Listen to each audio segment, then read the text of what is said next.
Hey everyone, welcome back. So today we're going to be doing a bit of a personal deep dive. Yeah.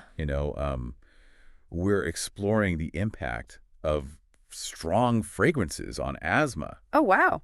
And it's something that I've become much more aware of through my work with Asthma Friend. Okay. And this is an incredible online community and resource for those of you who don't know it. Right. Did you know that the founder of Asthma Friend actually had like a really scary experience with a scented candle Oh, really? that triggered an asthma attack? Yeah, it's interesting you bring that up because fragrances are often kind of like a hidden trigger Right. for asthma, Yep. People usually think about things like pollen or dust mites, Right. but scents can be just as problematic. I know.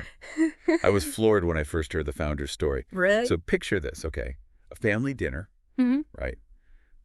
Delicious food, everyone's catching up, Right. and there's this scented candle burning in the background. Okay. Seems harmless, right? Yeah, totally. Within like 30 minutes, Wow. he starts feeling that tightness in his chest. Oh, no. You know that feeling when you just can't seem to catch your breath? Yeah. And it quickly escalated into a full-blown asthma attack. Oh, my gosh. That must have been terrifying. I know. It just goes to show you quickly these fragrance-induced reactions can happen. Yeah, and it's not always like, the obvious culprits, like you're at a perfume counter. Right. Or like a heavily scented store. Exactly. It can be like a regular setting. Yeah. He was at a relative's house, and that candle was like the only noticeable fragrance. Wow.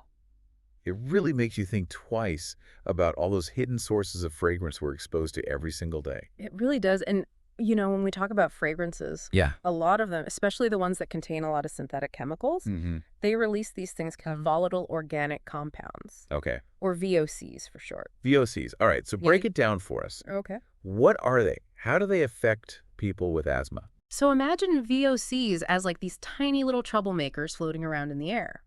Okay. They get released from all kinds of things, right? Like perfumes, air Yeah. fresheners, cleaning products, scented candles, you name it. Oh, wow. And when someone with asthma inhales these VOCs, Mm-hmm. they irritate the lining of their airways. Right. It's almost like setting off an alarm system in their lungs.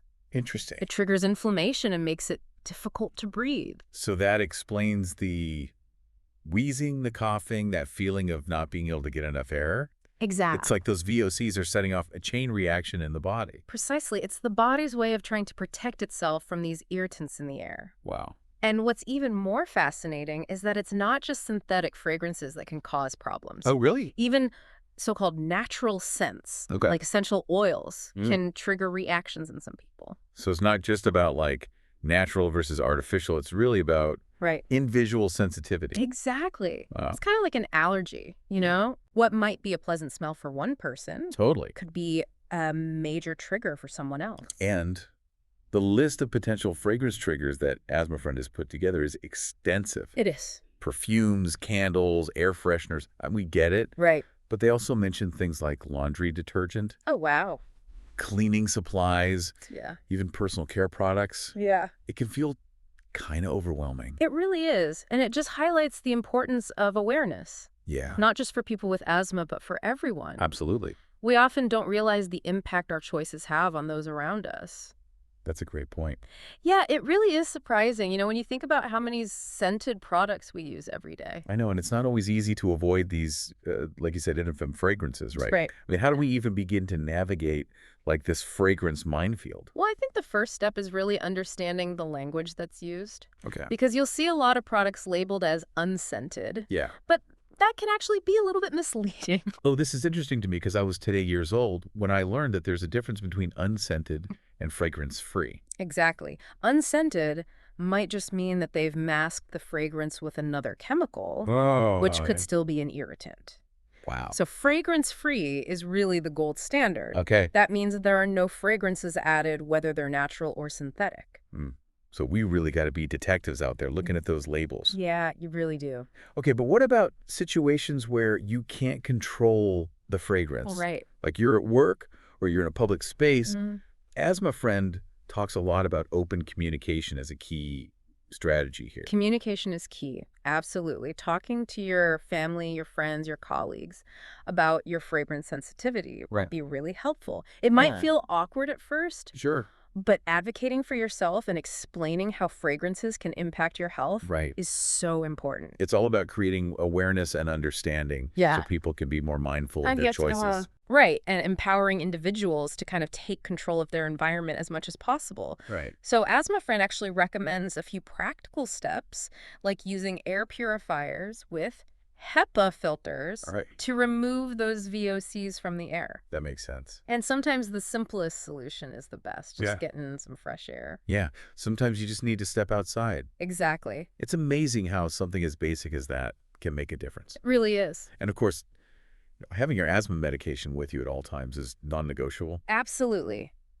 Being prepared and knowing how to use your medication effectively is so crucial. As we're talking about all this, Mhm.